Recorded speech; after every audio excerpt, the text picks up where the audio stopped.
Lutte kurde, ici et ailleurs, le podcast.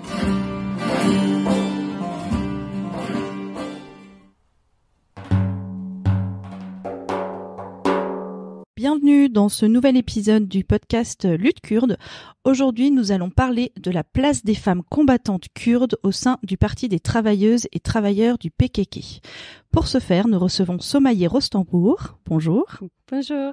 Donc vous êtes sociologue, vous êtes spécialiste du féminisme kurde, vous êtes chercheuse au Centre de recherche sociologique et politique de Paris de l'Université Paris 8, plus connue sous le nom de CRESPA, et vous êtes enseignante à l'Université de Reims.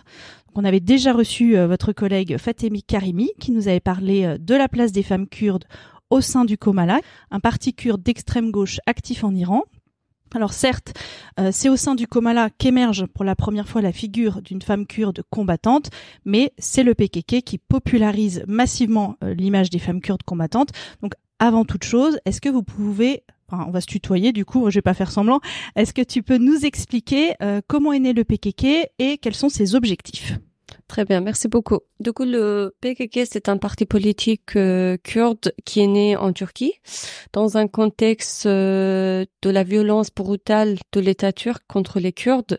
Du coup, c'était dans les années 78, mais à cette époque-là, même ça a commencé bien avant, dans les années 60, même 50. Du coup, il y avait le mouvement étudiant qui était actif, mais c'était les Kurdes qui étaient surtout actifs dans le mouvement de gauche en Turquie. Mais au bout d'un moment, ils ont compris que du coup, la question kurde n'était pas reconnue même parmi les révolutionnaires gauche turcs. Et surtout après le coup d'État des années 80 en Turquie, c'est à partir de là où le PKK il est bien construit avant, mais c'est après le coup d'État où on commence vraiment une nouvelle phase de combat révolutionnaire contre un État brutal, violent. Du coup, c'était au départ, c'était un mouvement révolutionnaire marxiste-léniniste et bien sûr nationaliste, dans le sens où il cherchait un État unifié pour les Kurdes de 4 parties de Kurdistan. Du coup, cela a changé à partir des années 95 avec le changement idéologique au sein de partis, avec c'était aussi lié de contexte mondial où on n'est plus dans la phase de hégémonie de marxisme, etc. Du coup, l'objectif principal de PKK au départ, c'était vraiment de lutter contre ce qu'ils appelaient le colonialisme interne, en parlant de l'État turc vis-à-vis de la région kurde de Kurdistan de la Turquie. Du coup, à travers de ça, ils cherchaient comme solution de créer un État kurde socialiste. Du coup, c'était un mélange des idées marxistes-léninistes, mais aussi nationalistes, pour pouvoir créer un État kurde en faveur des droits des Kurdes. Parce qu'il faut savoir que, juste pour vous mentionner quelques exemples, les Kurdes, ils n'avaient pas le droit de lire, écrire en langue kurde. Même certains ils étaient punis en parlant kurde chez eux.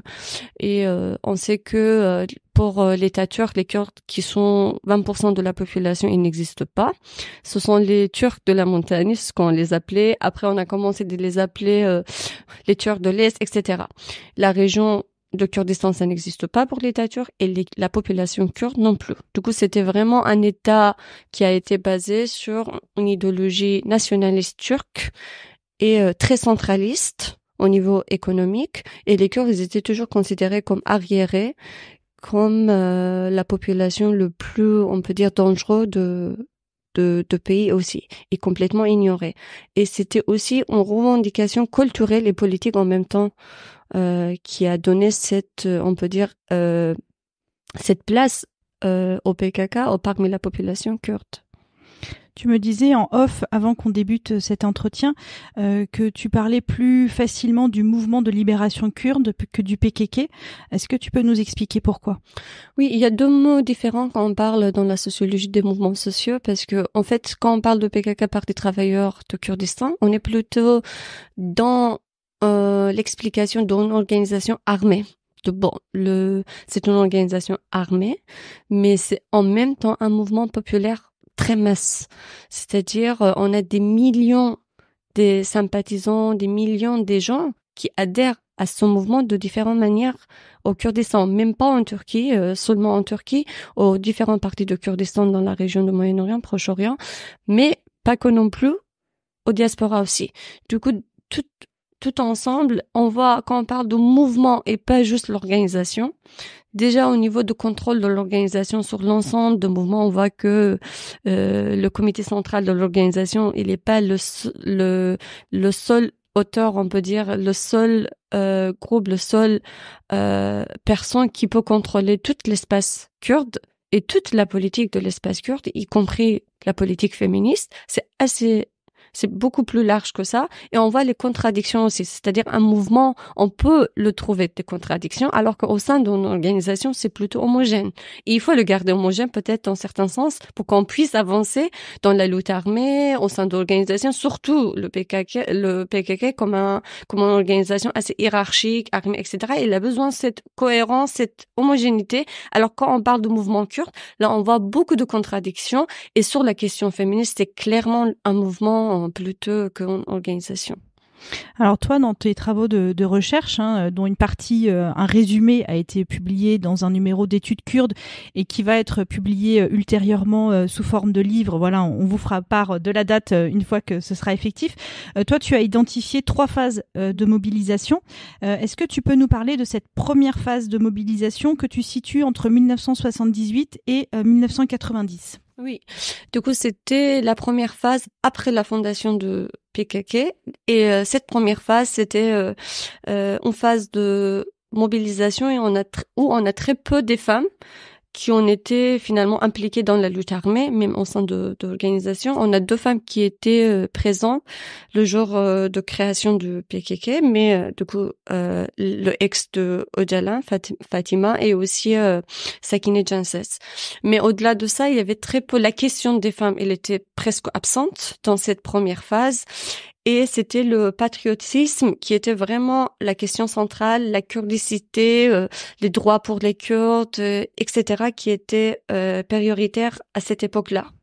Il faut savoir que dans ces années-là, avant les années 90, non seulement pour l'organisation, la question de la présence des femmes, elle était un peu tabou, mais pour l'ensemble de la société kurde, c'était un phénomène inconnu, étrange, etc. Du coup, même les premières combattantes, quand ils les ont vues, c'était toujours un choc pour la société de les voir en armes, les femmes en armes, parce que traditionnellement et historiquement, au Kurdistan, les armes, c'était les hommes qui le portaient. Du coup, un homme en armes, c'était des héros quand on les entendait partout, on les voyait, ça existe dans l'imaginaire kurde collectif, etc.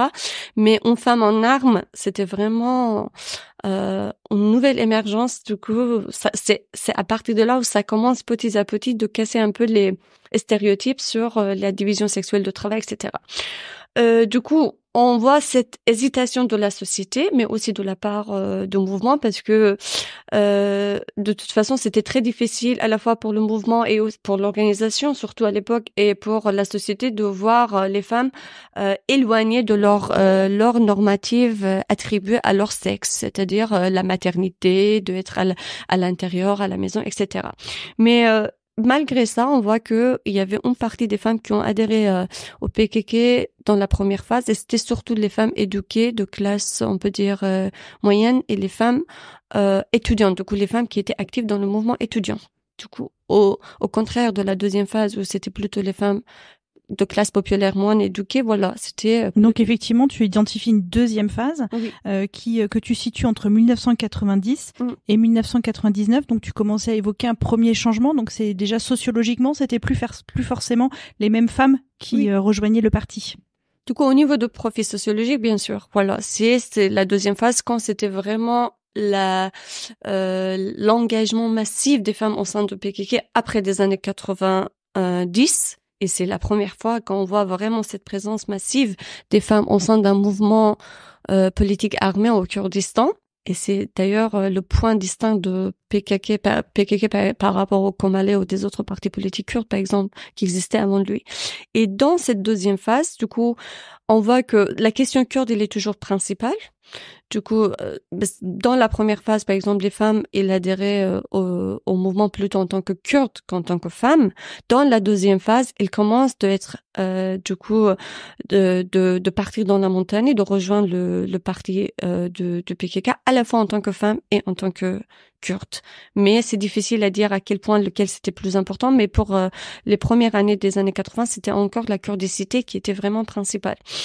Et dans cette deuxième part, du coup, la première phase, c'était les femmes, elles essayaient de ressembler aux hommes, etc. La deuxième phase, elles essaient de créer leur organisation autonome en non-mixité, les organisations des femmes, les armées des femmes, etc. Et là, elles changent un peu leur point de vue par rapport à la lutte armée aussi. Ils essaient beaucoup moins d'être comme les femmes, comme les hommes. Ils essaient de devenir les femmes héroïnes, etc. Et cette deuxième phase, il y avait trois élément déclencheur très important, c'était d'abord le soulèvement populaire, Sarhaldan, ce qu'on appelle au Kurdistan, et ces soulèvements populaires, c'était vraiment contre la violence énorme de l'État, contre la population kurde dans les années 90, où le mouvement, il avait besoin de la participation de tout le monde, y compris les femmes. Du coup, il invite de tout le monde, toutes les Kurdes, quoi que ça soit, à rejoindre le mouvement. Et c'était aussi une porte ouverte pour les femmes pour qu'ils puissent aussi rejoindre le mouvement. Et il rate pas ce moment important des femmes, il rejoint massivement. Et c'était la deuxième et le deuxième élément important, c'était les prisonniers politiques. Quand il y a un soulèvement, il y a beaucoup de prisonniers politiques aussi. C'est normal dans les pays autoritaires.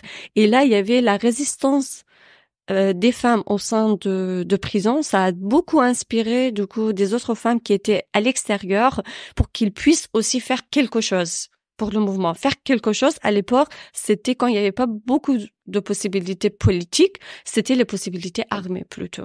Du coup, l'accessibilité d'un mouvement armé dans un contexte où c'est plus possible de faire la politique, du coup, il a préparé le terrain pour que les femmes ils puissent rejoindre de plus en plus ce mouvement. Et troisième élément, c'était le travail quotidien des femmes combattantes qui ont commencé à la fin des années 80, mais surtout des années 90, ils ont commencé de aller parler maison par maison, quartier par quartier, avec les femmes de classe populaire. C'était à l'époque les femmes rurales, les femmes dans les villages, etc., qui étaient vraiment, et les femmes paysans, des familles paysannes, qui étaient la base principale du mouvement de PKK. Du coup, c'était dans la deuxième phase, pour la première fois, on voit la sensibilisation, la politisation, et aussi une conscience des rapports sociaux de sexe parmi la population, mais surtout au sein de mouvements, parmi les combattantes. Ça, c'était vraiment les éléments différenciés par rapport à la première phase. Du coup, c'est dans la deuxième phase aussi, on voit la création des partis politiques. On voit la présence, par exemple, c'est la figure de Leyla Zana qui sort comme la première femme kurde élue au Parlement en Turquie, etc. Et c'est aussi, Leyla Zana, elle n'était pas la seule exemple. C'était les femmes qui ont devenu militantes, les femmes ordinaires qui, si on le dit comme ça, qui sont devenu des femmes militantes parce que en fait ils ont commencé à tout simplement de participer à travers de leurs maris, de leurs proches, etc. Tu identifies ensuite une troisième phase que tu situes de 1999 à aujourd'hui, et cette première phase donc 1999, date hautement symbolique pour les Kurdes, en lien avec leur un des leaders, j'ose pas dire le leader parce que voilà, ça n'a pas été le seul, Abdullah Öcalan. Est-ce que tu peux nous expliquer ce qui s'est passé en 1999 pour commencer?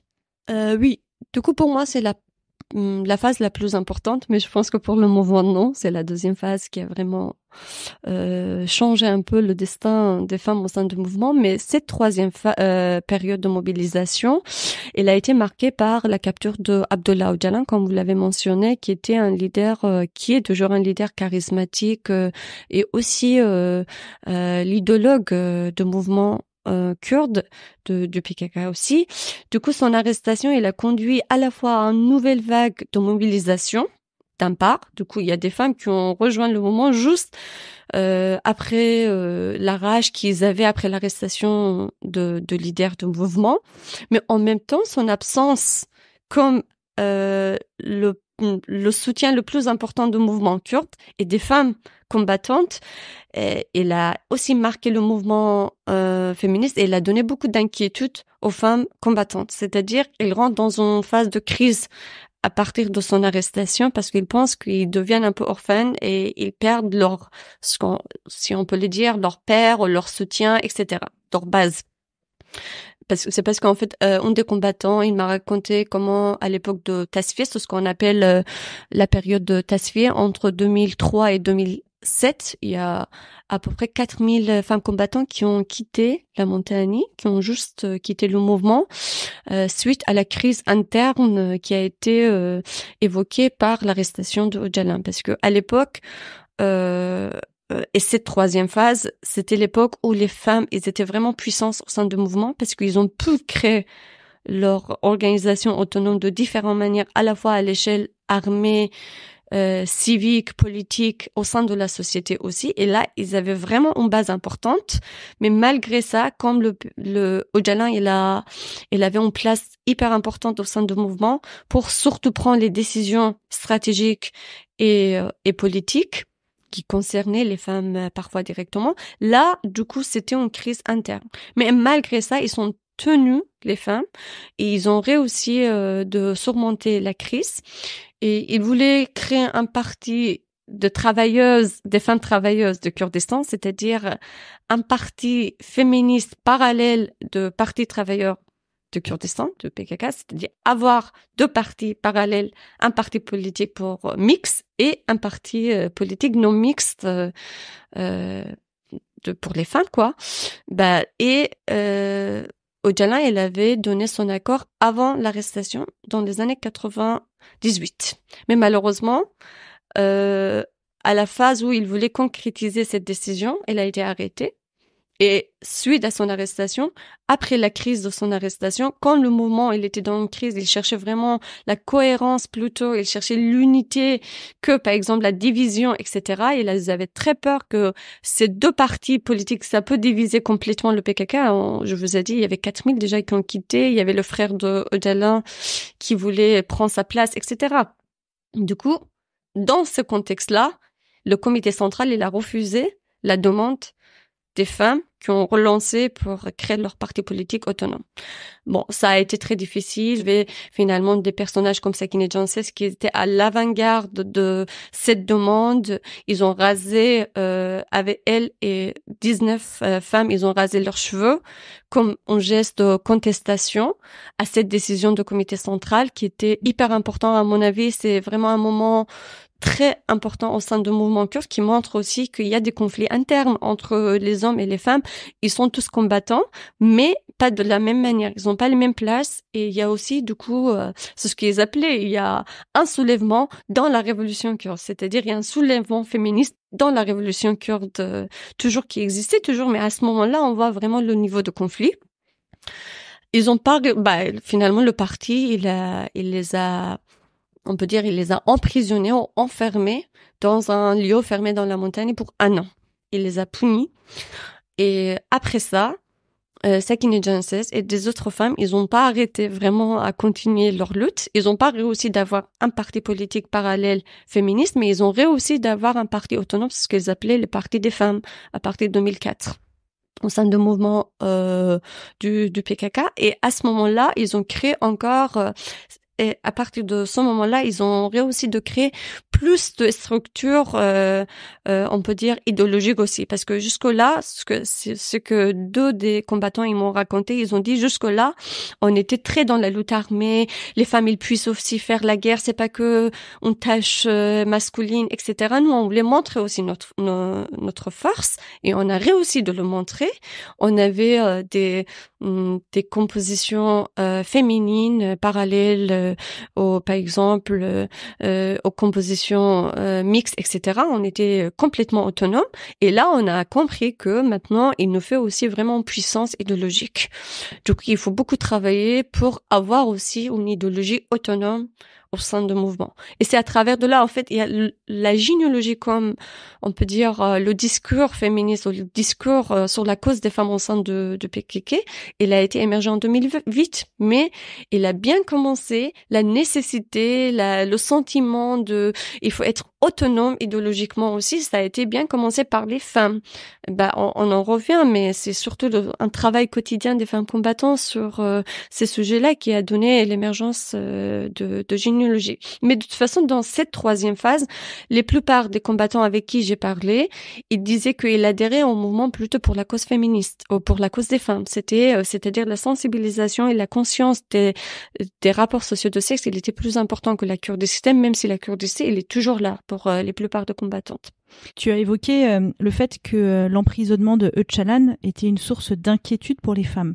Pour les personnes qui ne connaissent pas l'histoire du mouvement, ça peut sembler paradoxal parce qu'on pourrait se dire un leader masculin qui disparaît, c'est peut-être aussi la possibilité que d'autres leaders, et pourquoi pas des leaders, des femmes, prennent la place. Mais ce qu'il faut bien comprendre, c'est que Öcalan, à cette époque-là, était quelque part garant de cette position féministe, puisque en tant que leader du mouvement, il avait une posture clairement qu'on qualifierait aujourd'hui de féministe, et avec des écrits qui interrogent notamment la place du mariage, la nécessité de remettre en cause ce que lui, il a appelé l'homme dominant.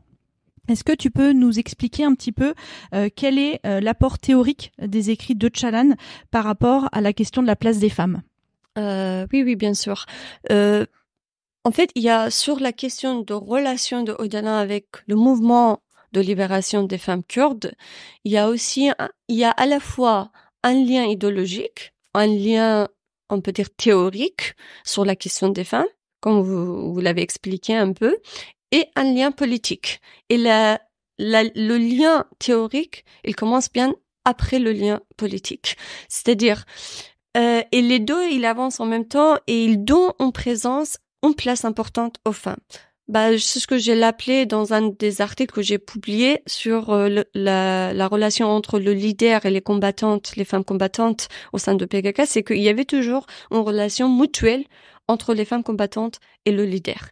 D'un côté, c'est un leader charismatique, idéologue, qui part de la question des femmes dans les années 80, même au sein des mouvements de gauche en Turquie, il y avait presque aucun parti politique qui s'intéressait à la question des femmes, à la cause des femmes.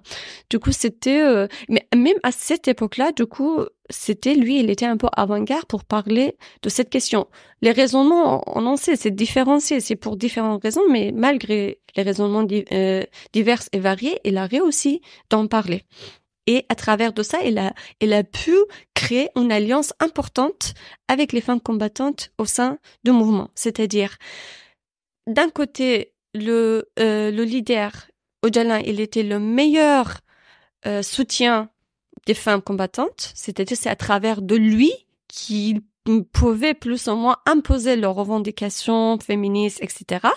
Tout ce qu'ils ont créé, c'était de certaine manière à travers de l'aide de Öcalan. Il faut pas oublier que le mouvement de libération des femmes kurdes, il a été émergé au sein de PKK dans le contexte d'une guerre de guérilla très masculiniste. C'est-à-dire, il y avait des pratiques virilistes, les discriminations sexistes, etc., qui caractérisaient vraiment le mouvement à l'époque. Même aujourd'hui, ça existe, mais beaucoup moins, bien sûr, avec la lutte des femmes. Dans ce contexte-là, c'était très difficile de convaincre toutes ces femmes, tous ces hommes armés, héroïnes, etc., de leur faire comprendre que, voilà, c'est la lutte des femmes, c'est importante aussi. La cause des femmes, c'est importante aussi. C'est pas juste la cause kurde, etc. Dans ce contexte-là, ils ont trouvé quelqu'un qui pouvait le comprendre et les soutenir concrètement aussi. Du coup, ils ont créé une alliance. Et cela ne veut pas dire qu'ils ont créé les mêmes alliances avec des autres hommes de mouvement, parce qu'ils n'avaient pas la même tolérance par rapport des autres hommes. Mais avec le leader, ils ont réussi de faire ça.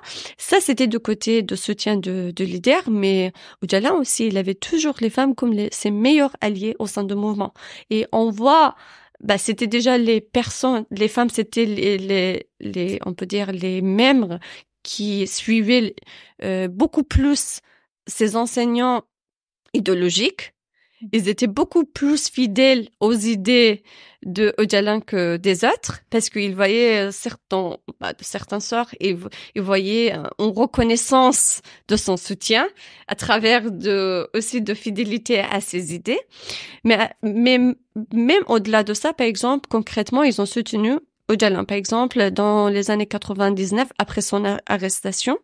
Du coup, il y avait une décision importante au sein de PKK où il fallait décider s'il reste le leader du mouvement. Malgré son arrestation, Öcalan, il reste le leader du mouvement ou non.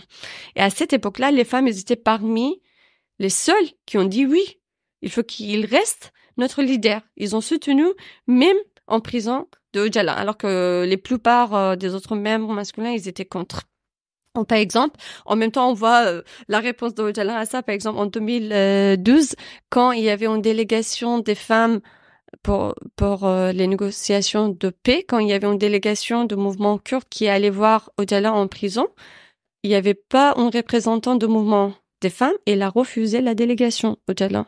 Il a dit, il faut forcément quelqu'un, une représentante de mouvement féministe, de mouvement des femmes. Sinon, je refuse de voir la délégation. Vous voyez, et ça continue. Je rigole en même temps parce que tu me vois sourire, parce que c'est quelque chose que les féministes demandent de nos jours en disant à des hommes qui sont invités sur des plateaux 100% masculins de refuser les invitations si des femmes ne sont pas conviées à s'exprimer. Et là, je découvre en t'écoutant que c'est des choses que Öcalan a mis en œuvre dans un contexte terrible pour lui. C'est-à-dire qu'il était déjà emprisonné et il a refusé, alors qu'il en avait très peu, il a refusé des visites si des femmes n'étaient pas présentes. Bien sûr. Du coup, ça montre ce que j'ai essayé de montrer aussi dans la thèse ou dans l'article que j'ai écrit.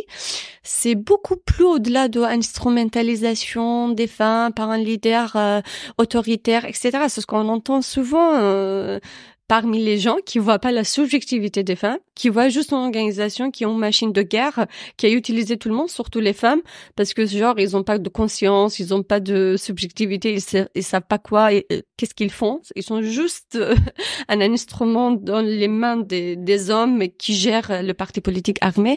On est très loin de ça dans le mouvement de PKK. Tout ce que j'ai essayé de faire dans ma thèse, c'est pour te faire comprendre ça. On est vraiment dans un mouvement politique armé, massif, hyper compliqué, où même les relations entre le leader charismatique et des femmes, c'était toujours mutuel, c'était un aller-retour, et l'une enrichissait d'autres, alimentait d'autres, et il pouvait pas, Öcalan, ses écritures, il pouvait pas avancer, il pouvait pas avoir cette place au sein de PKK, sans le travail massif des femmes au sein de mouvement. Et l'ensemble des idées du PKK, l'ensemble sa doctrine, son paradigme, il pouvait pas être si féministe, si écologique, s'il y avait pas vraiment l'intervention des femmes. Du coup, non seulement ils ont démocratisé l'ensemble du mouvement au niveau concret, politique, etc., ils ont démocratisé aussi la pensée de Öcalan, ils ont démocratisé l'ensemble de pensée de PKK. Tu l'évoquais déjà, mais j'aimerais bien qu'on revienne dessus sur la question des vocations, puisque tu évoquais le fait qu'il y avait plusieurs choses qui pouvaient motiver les femmes à rejoindre le PKK. Ce que tu évoquais, c'était le fait que les femmes prenaient conscience ou apprenaient comment résister les personnes membres du PKK qui avaient résisté suite à leur emprisonnement, et que ça, c'était une source d'inspiration qui pouvait les motiver à rejoindre le parti. Et dans ton écrit, dans Études Kurdes, tu évoques d'autres raisons également, à savoir le fait que parfois des femmes s'engagent parce qu'elles ont perdu un proche qui a été assassiné par l'État turc, et également le fait que, et c'est cette partie-là qui va plus particulièrement m'intéresser, le fait que des personnes rejoignent le mouvement parce qu'elles ont rencontré des personnes du PKK qui se rendaient dans les villages. Alors avec Fatemi Karimi, par exemple, on avait évoqué le fait que parfois les militantes et militants du Komele venaient dans les villages et venaient aider notamment dans des conflits de couple et venaient porter une parole féministe pour venir résoudre les problématiques. Comment ça se passait pour le PKK quand il se rendait dans les villages? Qu'est-ce qui donnait envie aux femmes plus particulièrement de rejoindre le mouvement une fois qu'elles avaient rencontré des militantes et des militants du PKK dans leur village? Oui, du coup, cette partie de ma thèse et de l'article aussi, elle a été écrite pour répondre à cette question importante. Comment c'est possible que dans une société patriarcale, d'ailleurs, comme plusieurs sociétés, elle n'est pas la seule, la société kurde. Et comment c'est possible que dans ces sociétés, et surtout dans les années 80, 90, où la domination masculine était vraiment une question pas très présente, quoi. Du coup, comment c'est possible que dans ces sociétés-là, on voit la présence massive des femmes en armes, mais aussi les revendications en faveur des femmes au sein d'un mouvement politique pour les Kurdes, pour la cause kurde? Comment c'est possible? Comment les femmes, ils peuvent avoir cette place importante au sein d'un mouvement dans une société patriarcale? Ça a commencé par là. Il faut voir comment les femmes, ils ont réussi à rejoindre la lutte armée qui était on porte complètement fermée pour les femmes. Jusque-là, on n'en avait pas. On avait juste quelques personnages exceptionnels dans l'histoire de Kurdistan. Et d'un coup, comment c'est possible de faire rentrer toutes ces femmes non seulement au Kurdistan, dans le monde entier, la lutte armée, c'est toujours une lutte armée masculine, historiquement. C'est construit à travers des valeurs masculines et aussi à travers des présences de corps masculins. Et ça, c'est vraiment, du coup, c'est ce qu'ils ont fait, les combattantes du PKK, ils ont changé non seulement leur destin, le destin de leur sexe, le destin de vraiment des autres femmes dans le monde entier pour dire que voilà, non seulement notre corps, il peut être présent, mais aussi on peut changer toute cette division sexuelle de travail révolutionnaire, etc., qui existe. Mais comment c'était possible? Du coup, il y avait des différents éléments. Je cite juste les facteurs importants et après, je reviens sur cette question que vous avez posée qui est assez importante. Du coup, il y avait les effets mobilisateurs, surtout d'un discours égalitaire, qui a commencé dans les années 80 de la part de leaders, on en a parlé, qui a beaucoup motivé les femmes pour rejoindre le PKK comme une zone de libération par rapport de la société patriarcale kurde où ils se voyaient complètement parfois emprisonnés. Même par exemple, j'avais des combattants qui disaient moi je voulais être médecin, je voulais être prof, mais c'était pas possible. Mes parents ils me laissaient pas d'aller faire des études supérieures au sein de l'université. Voilà, si c'est pas possible de partir à l'université, tu vas partir dans la montagne, la zone de libération, de sexe, etc. Du coup, et ça a diffusé ce discours égalitaire et ça a impacté vraiment, ça a motivé les femmes. Mais on a aussi la création, on peut dire la construction de la figure de guérilla à travers le temps au sein du mouvement kurde. Du coup, cette figure féminine, elle était très attrayante dans une guerre masculine très effrayante et très violente. Du coup, cette figure, elle a donné la conscience en soi aux femmes pour qu'ils puissent cette fois-ci de voir, nous, on peut être valorisé en tant que femme combattante et femme en armes.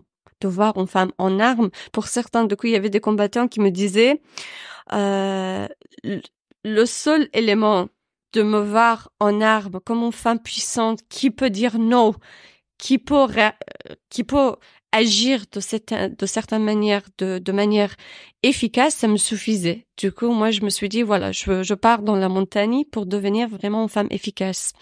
Vous voyez, du coup, l'image de femme guérilla, il a beaucoup impacté du coup la conscience et des femmes pour partir dans la montagne. Mais c'était aussi pour se libérer, le fait de rejoindre le mouvement kurde, c'était aussi pour se libérer de la famille et de la communauté patriarcale. Et c'est là, du coup, où on voit que le travail quotidien des femmes combattantes il était hyper importante. Parce qu'il venait.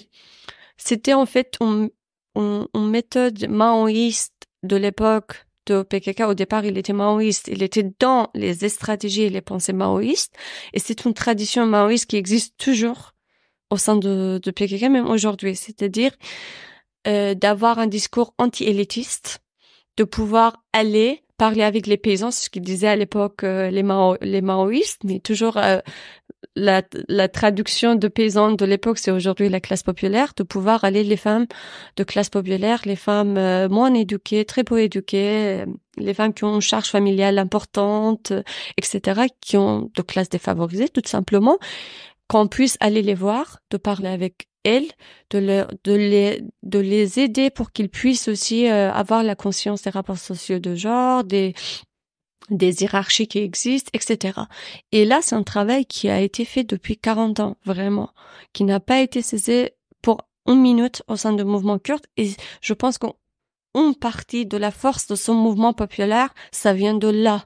Parce que quand on voit le travail quotidien des combattantes dans les villages qui étaient proches de manière clandestine, mais pas que, des militantes qui sont de certaine manière un médiateur entre les combattantes et les femmes de classe populaire dans les villes ou dans les villages. Du coup, on voit c'est aller-retour entre ces trois catégories de femmes qui créent une alliance très forte entre elles. Et la confiance, la conscience de gens, etc. Et ça a donné je pense, ça a donné beaucoup de choses. C'est-à-dire, la question de violence faite aux femmes, c'était une question principale, non seulement pour les combattantes, pour les militantes. Et on voit beaucoup de textes au sein du mouvement, beaucoup de formations idéologiques qui est autour de la question de violence faite aux femmes. Et d'ailleurs, c'est parce qu'on parle beaucoup d'autodéfense, non seulement en tant que combattante dans les montagnes et dans les maquis, mais aussi en tant que femme au sein de la famille. Du coup, il apprend aux femmes de pouvoir se défendre à n'importe quel moment de la vie face à la domination masculine. Ça peut être au lieu de travail, ça peut être dans les partis politiques où il y avait une grande lutte des femmes militantes kurdes contre la masculinité de ces partis politiques kurdes, qui adhéraient aux valeurs de moment, mais qui avaient du mal à les appliquer dans la réalité. Et du coup, ces femmes, finalement, ce travail quotidien, il a pu changer vraiment les hiérarchies, l'imaginaire des femmes, l'imaginaire de sexe. Qu'est-ce que c'est la féminité, la masculinité? Qu'est-ce que c'est le fait d'être une femme, être un homme? Du coup, vous allez au Bakur, le Kurdistan en Turquie. Vous voyez que ce discours, c'est pas juste parmi les militants. Vous voyez ce discours où les femmes, ils sont puissants, ils peuvent tout faire, on n'a pas besoin des hommes, on est autonome, on est dans l'autodéfense, on laisse pas les hommes de nous faire chier. S'il y a quelqu'un qui est embêté par un homme, on va l'aider collectivement. Il y a tous ces éléments, on les entend dans la bouche des femmes de classe populaire qui ont parfois 7 enfants, 5 enfants, qui n'ont jamais été à l'école ou qui étaient très peu à l'école, qui savent même pas écrire, par exemple, en langue kurde, turc, etc. Vous voyez? Du coup. Et d'ailleurs, par exemple, on voit parfois, à Mardin, il y avait une femme qui était élue, il y a quelques années où il y avait plusieurs enfants, plus de 7 enfants, et était jamais éduqué. Mais il était élu. Et il est venu en Europe aussi en délégation pour parler de la cause des femmes et la cause de Kurdes, vous voyez, en tant que représentant du mouvement kurde. C'est ça la puissance du mouvement kurde. Mais il y avait des autres éléments, peut-être on en parlera dans un autre moment, mais j'aimerais bien de le mentionner rapidement. C'est l'économie émotionnelle et morale de l'engagement, c'est-à-dire la rage, la haine, le sentiment de revengeance, etc. Ça, c'était très puissant aussi au sein de mouvement. Quand on voit notre père qui est arrêté, notre frère qui a été tué, notre sœur qui est dans la montagne, on peut pas juste rester tranquille sans rien faire. Du coup, ces sentiments, ces émotions liées à la guerre, à la condition de conflit, c'est le PKK, c'était sa victoire, c'est qu'il a pu mobiliser tous ces sentiments, toutes ces émotions en faveur d'une cause sacrée qui est la cause féministe, la cause kurde. Et quand c'était le seul parti politique disponible pour ces femmes, et comme les féministes turcs, avec leur discours très centraliste, nationaliste, ils n'ont pas pu du coup mobiliser les femmes kurdes, finalement, c'est le mouvement kurde qui a pu plus donner cette possibilité de mobilisation, aussi de engagement aux femmes que le mouvement féministe, par exemple, en Turquie.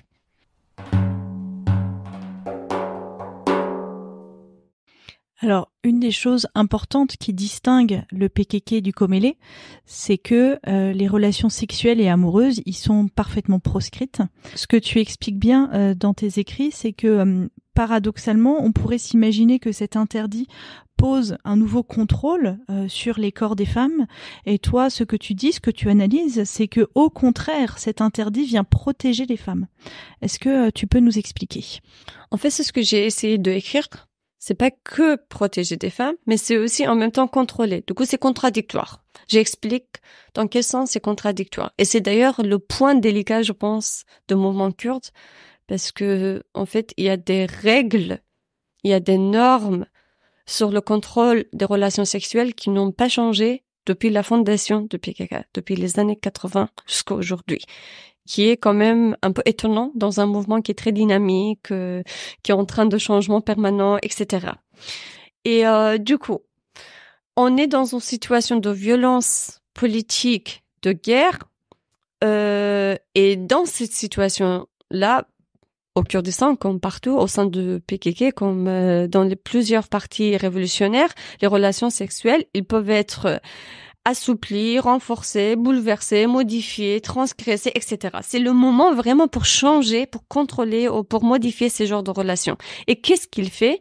Le PKK, il décide tout simplement de faire rentrer les femmes à la condition qu'ils puissent, du coup, contrôler leur rapport sexuel. C'est-à-dire, avant, c'était à la famille patriarcale de la société kurde de contrôler ça, et surtout au même masculin de cette famille patriarcale. Et le PKK, il accepte de remplacer cette famille, de devenir la nouvelle famille encore, on peut dire, puissance qui peut contrôler toujours la sexualité des femmes, mais avec plus de légitimité et avec un discours révolutionnaire. Et dans un contexte de conflit et de guerre. Il a réussi de gagner la confiance des familles patriarcales kurdes. Comment un père patriarcal, on peut dire masculiniste, il va laisser sa fille de, je vais dire, 18 ans, de partir dans la montagne et vivre avec les hommes combattants dans une pensée, on peut dire, traditionnelle, masculiniste de la société. C'était pas possible. Le PKK, il a gagné cette confiance en les assurant, les garanties, voilà, le contrôle de sexualité des femmes. Et c'est ce que j'ai essayé de écrire, c'était que finalement, c'était pour contrôler la mixité au sein du mouvement, c'est-à-dire il y a non seulement le PKK, dans les partis politiques en Amérique du Sud, par exemple en Inde, on voit la même situation, c'est-à-dire le contrôle de la mixité au sein des partis armés, c'est très difficile parce qu'il y a plusieurs questions qui peuvent émerger. Par exemple, il y a le travail de Jules Falquet sur les femmes combattantes salvadoriennes qui nous montre, et le travail de Fatemeh Karimi, comme vous l'avez mentionné, qui nous montre aussi que la question de maternité au sein du mouvement révolutionnaire, c'est une question importante. C'est-à-dire, on peut avoir les viols forcés, on peut avoir les enfants qui ont été nés dans la montagne, qui n'ont pas forcément des parents qui peuvent se couper d'eux. On est dans une condition de vie assez difficile, déjà pour les combattants et imaginons pour les enfants. On n'est pas dans la vie normale. Et du coup, il y a des partis politiques où ils interdisent les relations sexuelles et le mariage et tout, comme le PKK le fait. Mais il y en a qui, par exemple, autorisent les relations sexuelles, mais pas le mariage. Il y en a qui autorisent le mariage, comme le PKK, le Komale, pardon. Vous voyez, mais il y a des conséquences. Fatemeh Karimi, il le montre dans sa thèse. Les femmes, ils ont subi vraiment mal cette situation. Et Jules Falquet, il le montre aussi au Salvador. Les femmes, ils ont subi très mal, finalement, cette liberté, on peut dire. Parce que c'est en soi ces contradictions, parce que c'est le contexte de guerre, c'est le contexte de conflit qui est plus puissant finalement que la décision individuelle des hommes ou des femmes combattants ou même d'organisation. C'était pour ces raisons-là, finalement, il nous semble assez logique, mais contradictoire. C'est-à-dire, on est dans un mouvement qui se déclare, qui se qualifie féministe, qui est d'ailleurs vraiment dans les revendications, dans les pratiques, etc., qui est féministe, mais sur la question de sexualité assez fermée. Non seulement les pratiques de mouvement n'ont pas beaucoup changé, on voit parfois des comportements assez fermés, de contrôle, même des militants, par exemple, qui s'habillent pas très librement, quand ils ont certains attachements au mouvement parce qu'ils pensent que c'est mal vu dans la société, du coup c'est mal vu aussi au sein du mouvement.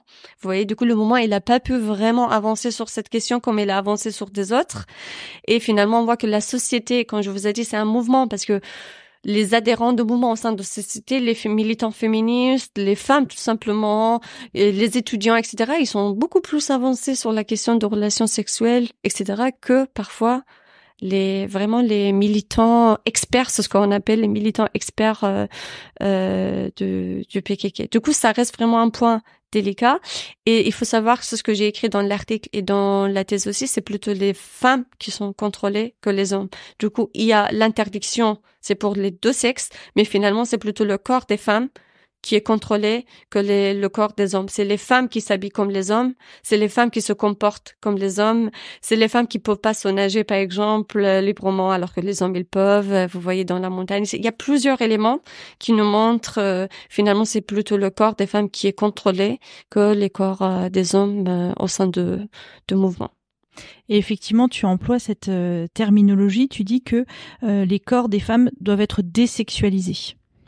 Du coup, voilà. C'est finalement, ils peuvent rentrer dans le mouvement massif le mouvement. Ils peuvent rentrer dans le mouvement kurde et surtout dans la lutte armée, qui est un espace complètement masculin jusque-là, mais à la condition qu'ils acceptent la désexualisation de leur corps. C'est-à-dire, ça leur coûte très cher, finalement, cet engagement et ces changements, ces bouleversements des rôles stéréotypés, etc. Et aussi de transgression de la division sexuelle de travail révolutionnaire, de changer cette division, les hommes protecteurs dans la guerre, dans le conflit, et les femmes victimes, et les femmes victimes qui subissent vraiment la guerre en tant que victimes. Là, ils ont changé cette division. Les femmes, ils sont à la fois, on peut dire, agresseurs, protectrices, etc. Tout, et les hommes, ils peuvent aussi être victimes. Du coup, ils ont changé, mais à la condition qu'ils peuvent pas se marier, ils peuvent pas avoir les relations sexuelles, même les relations amoureuses. Ça, c'est vraiment rare. Le PKK, c'est parmi les organisations rares, exceptionnelles, qui n'autorisent même pas les relations amoureuses du coup au sein de ses membres. Et aussi il faut voir que il y a finalement, j'ai compris à travers de mes entretiens, il y a des femmes qui ont quitté le mouvement. Du coup on voit les désengagements d'une partie des femmes au sein du mouvement juste pour devenir une mère, par exemple, pour la volonté d'avoir un enfant ou la volonté d'avoir juste une relation sexuelle ou amoureuse simple avec quelqu'un.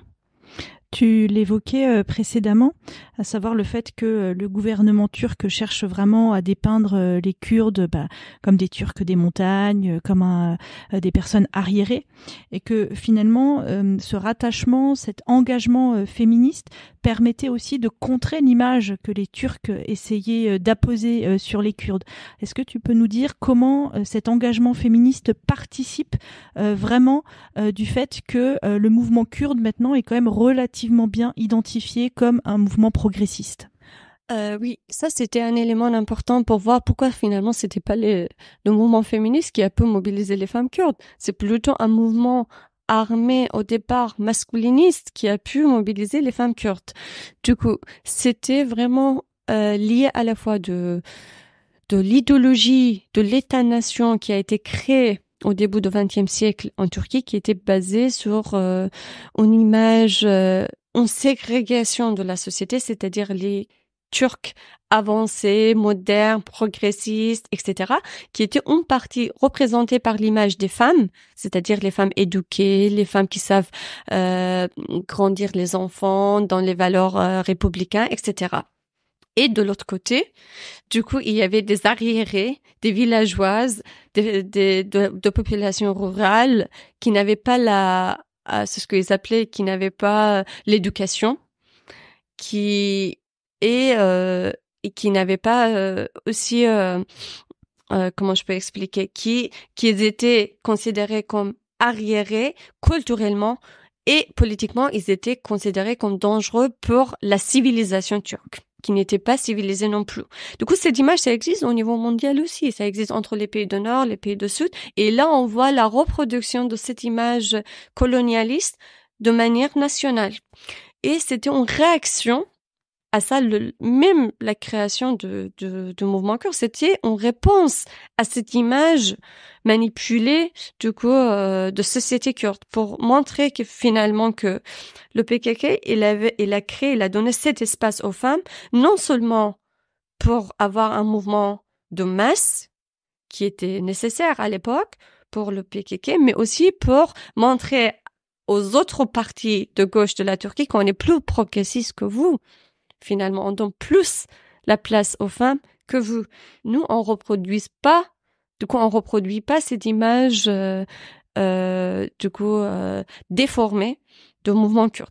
Et ça, c'était important parce que finalement, le mouvement kurde, il a réussi de changer cette image. Comment il a réussi? Il a montré que finalement, un mouvement en population kurde minoritaire, etc., il peut être plus progressiste que des autres partis de gauche en Turquie et même sur certains points, plus avancé que le mouvement féministe en Turquie. Et là, ça a divisé pour certains années. Et j'ai presque envie de te dire, même plus qu'en Europe, parce que un mouvement politique qui accepte que de manière constante, il y ait un espace en non-mixité, moi, j'en connais pas d'autres. Oui, il y avait la question de non-mixité féminin qui a donné vraiment beaucoup de possibilités aux femmes pour qu'ils puissent avancer leurs revendications féministes. Ce qui n'existait pas pour la plupart des partis politiques de gauche en Turquie. Ils avaient juste une petite branche pour les femmes, etc. Même ça a été souvent contrôlé par l'ensemble de mouvements ou par le comité central de partis politiques de gauche, etc. Du coup, c'était, en fait, surtout à travers des partis politiques kurdes, quand on le voit, la présence massive des femmes militantes dans ces partis politiques, elle a changé non seulement elle a féminisé l'espace kurde, elle a féminisé l'espace politique du pays. Elle a changé la composition sexuelle, en fait, et sexuée de la Turquie. Et ça, c'est hyper important. On voit à travers des chiffres, on voit à travers de discours, on voit à travers de tout ce qu'ils ont proposé au Parlement, aux autres structures nationales, en faveur des femmes. Du coup, le mouvement kurde, il a pu changer complètement cette image des femmes arriéristes, etc., qui existait, qui était d'ailleurs qui a légitimisé la violence de l'État pour des années dans le pays. Du coup, il accusait les féministes turques d'être en coalition avec un État violent, de rester soit silencieuse sur cette violence de l'État, soit être complice avec l'État sur cette violence, parce que tout simplement pour une grande partie du mouvement féministe, malheureusement, là ça a changé, mais pour des années, pour une grande partie du mouvement féministe, les femmes kurdes, ils étaient terroristes aussi, et tout ce qu'ils faisaient au sein de PKK, au sein du mouvement kurde, c'était pas des pratiques féministes, c'était que des pratiques soit dans la kurdicité. Si on est très optimiste, ils disaient pas c'est terroriste, etc. Ils disaient voilà, ça a rien à voir avec les pratiques féministes. Mais finalement, pour les femmes kurdes, c'était des pratiques féministes parce qu'on peut pas parler de la cause des femmes en les séparant du coup de la violence de l'État et la vie quotidienne qui est complètement impactée par le conflit, la charge mentale, quotidienne, économique, politique des femmes qui devaient à la fois faire aller-retour entre le prison pour son mari, par exemple, pour son conjoint, et s'occuper des enfants toute seule, travailler pour pouvoir les grandir et aussi s'occuper des dossiers administratifs, aller voir d'avocats, avoir un enfant qui est dans la montagne et qui a été blessé, par exemple, en attaque, etc. Ouais, je donne une image un peu caricaturale, mais c'est vraiment la vérité aussi sur ce qu'ils subissaient en tant que femmes kurdes pour des années dans cette région qui était complètement ignorée par le mouvement féministe. Parce que finalement, ils ont perdu ce terrain et c'est le mouvement kurde qui a gagné vraiment la mobilisation de ces femmes. Alors moi j'ai trouvé cet entretien absolument passionnant. Malheureusement ça fait déjà un petit bout de temps qu'on échange, donc on va arriver à la fin de cet épisode. Donc moi j'ai déjà envie de t'inviter pour la sortie de ton livre pour qu'on puisse prolonger cet échange. Est-ce que pour finir peut-être une dernière question, c'est que tu as cité un certain nombre de femmes, notamment Leyla Zana et Sakine Jansis. Est-ce que tu peux nous donner les noms d'autres femmes ou peut-être nous dire quelques mots en plus sur ces femmes-là que je viens de citer, qui ont aussi vraiment servi de modèle et qui ont donné envie à des femmes de s'engager? Oui, là j'ai cité, mais j'ai pas l'habitude de citer souvent les femmes, on peut dire, les personnages héroïnes. Pour moi, en vrai, je viens d'une tradition féministe où ce sont les 99% des femmes, comme il disait, les féministes radicales, qui sont plus importantes. Je veux dire, bien sûr, Sakine Jansis, Leyla Zana, ils ont vraiment impacté l'ensemble du mouvement, l'imaginaire de société kurde sur ce qui est une femme kurde. Du coup, ils avaient beaucoup d'influence. Ben justement, ils avaient beaucoup d'influence parce que la société, elle était très patriarcale. Il est toujours, et il n'est pas la seule. Mais il y a plusieurs femmes, bien sûr, qui ont donné vraiment la vie pour la cause des femmes au sein du mouvement. Du coup, les prisonniers politiques, énormément de femmes prisonniers politiques. Alors c'est vrai que là, moi j'ai cité des personnes qui sont connues pour leur engagement politique, mais c'est aussi la particularité du mouvement kurde, c'est de vraiment mettre en avant, comme tu le dis très bien, des femmes qui ont fait des choses plus ordinaires et qui, quand elles tombent martyres, sont honorées, reconnues, remémorées. Et ça, c'est très important comme tradition dans le mouvement kurde. Tout à fait. Du coup, ça, c'est aussi un aspect contradictoire du mouvement parce que il a dans son discours, dans ses pratiques, et là, cet intérêt pour donner vraiment beaucoup de place aux femmes héroïnes de différentes manières. Et les femmes héroïnes, c'est surtout les femmes qui ont donné la vie, c'est-à-dire les femmes martyrs. J'ai un chapitre, une partie de ma thèse qui est concentrée sur les femmes martyrs, comme une image des femmes charismatiques, etc., au sein du PKK, qui est très important. Du coup, ils ont à la fois cet intérêt pour donner beaucoup de place à ces femmes-là, mais en même temps, dans la pratique, elles n'arrêtent pas vraiment aussi de admirer les femmes de classe populaire, de classe défavorisée, qui luttent quotidiennement pour la cause des femmes et pour la kurdicité aussi. Mais c'est vrai que finalement, l'image des femmes héroïnes, il est plus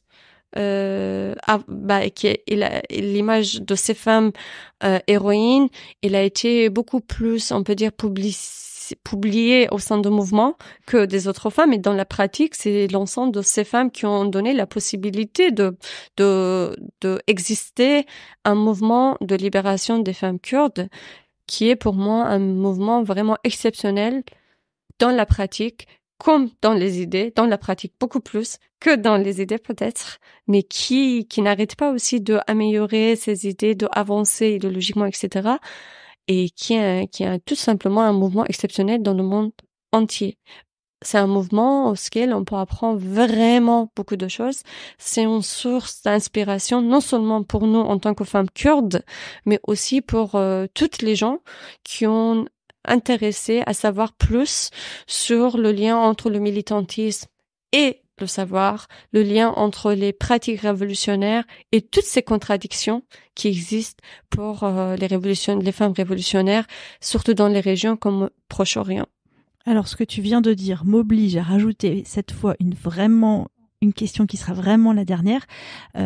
Tu as parlé de la généalogie et de l'apport de ce que les femmes kurdes ont pu apporter à d'autres mouvements. Est-ce que tu peux déjà nous dire rapidement ce qu'est la généalogie et nous dire ce que la généalogie a apporté au mouvement féministe mondial? Oui, c'est très difficile de dire qu'est-ce que c'est la généalogie dans quelques mots parce que... Alors on aura un épisode dédié, je te rassure, mais oui, c'est comme le mot n'est pas très connu malheureusement. Oui, c'est bien d'en parler. D'ailleurs, dans ma thèse, c'est la moitié de ma thèse qui a été sur la généalogie, juste on partait sur la pratique révolutionnaire des femmes kurdes. Mais la généalogie, c'est ce on peut dire tout simplement, c'est la science des femmes, c'est ce qu'ils appellent la science des femmes, et c'est une alternative proposée par le mouvement kurde pour parler des rapports sociaux de sexe et la question de genre de manière locale ou localisée au Kurdistan. C'est-à-dire, c'était une alternative par rapport au féminisme, qui est souvent utilisé en singulière, malheureusement au sein du mouvement kurde, et qui est considéré comme un mouvement dépolitisé et comme un discours plutôt, on peut dire, libéral, qui défie pas forcément les forces de domination comme l'État-nation ou le capitalisme. Du coup, ils pensent que la généalogie, ça peut être une alternative pour les femmes kurdes dans la région, parce que là, ils s'appuient sur la mythologie kurde, ils s'appuient sur le mouvement des combattantes et l'histoire de militantisme des femmes combattantes kurdes dans la région kurde. Et ils utilisent bien sûr aussi de l'héritage de mouvements féministes dans le monde entier et l'héritage marxiste. Ils sont plus marxistes, mais l'héritage marxiste, il est toujours très présent au sein de l'idéologie du PKK et surtout au sein du mouvement des femmes kurdes. Là, pour le mouvement des femmes, c'est vraiment les idées anticapitalistes, mais en mêlant avec un intérêt pour lutter contre l'État-nation comme source d'autoritarisme aussi. Et la généalogie, il parle beaucoup de science. Du coup, quelle science? Plutôt une science féminin qu'au féministe, par exemple. Une science militante plutôt qu'universitaire. Vous voyez, il y a des dualités qui ont été émergées au sein de généalogie. Mais finalement, c'est une science très militante. C'est-à-dire ce qui a été émergé, qui a été développé par les militants et les combattantes, d'ailleurs, qui est en dialogue surtout avec les femmes militantes. Ben, bien sûr que la généalogie au Rojava aujourd'hui, il rentre dans la société, il est enseigné à l'école, il est enseigné au sein des universités au Rojava. Il y a des formations de généalogie qui ont été organisées à la fois dans la montagne, mais aussi dans la société kurde au Bakur en Turquie, mais aussi au Rojava, en Europe, au Bachur, au Rojhalat. Vous voyez, du coup, c'est vraiment partout ces formations de généalogie aujourd'hui.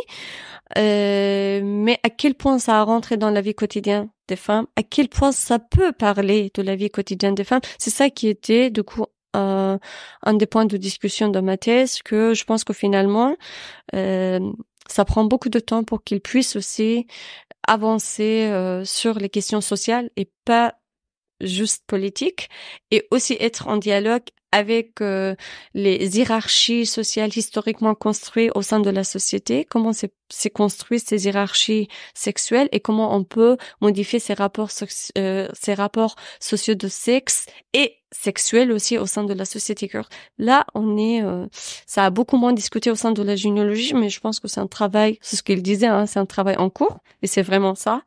Et c'est aussi à travers de l'aide des autres militants, des autres féministes, où ils puissent aussi modifier et avancer de plus en plus ce discours local militante qui s'appelle la généalogie. Eh bien, en guise de conclusion, j'ai envie de te dire que j'ai vraiment très très hâte de lire ta thèse, donc vivement la publication. En attendant cette publication, on peut rappeler que tu t'appelles Somaïa Rostanpour, qu'on peut trouver un de tes articles dans Études kurdes dédiées aux questions de genre et également sur Academia, où on peut trouver un certain nombre de tes articles.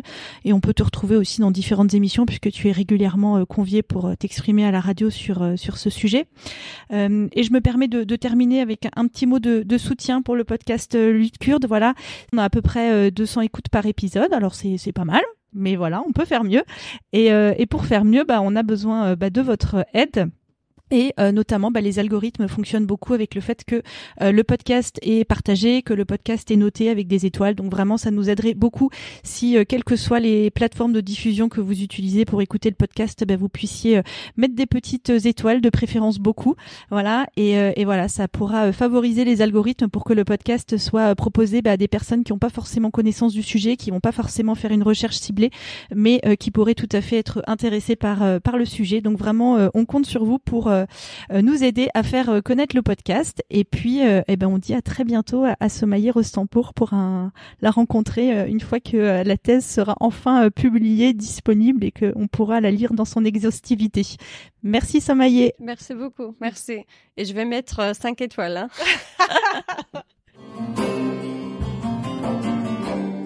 Lutte kurde, ici et ailleurs, le podcast.